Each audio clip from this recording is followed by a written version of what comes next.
How to drop duplicates from a subset of rows in a pandas data frame.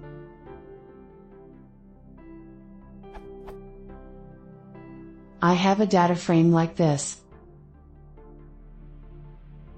I would like to drop all rows where the value of column A is duplicate but only if the value of column B is true. The resulting data frame I have in mind is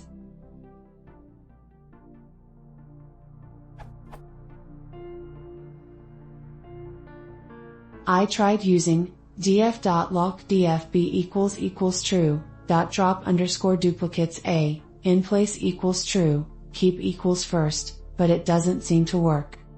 Thanks for your help.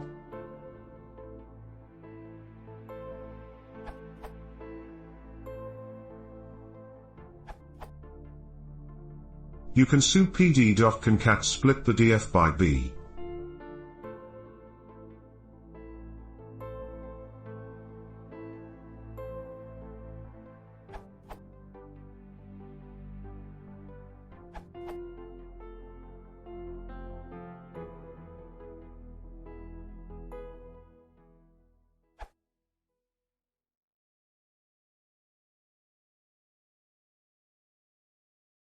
If you like to see more, please consider subscribing.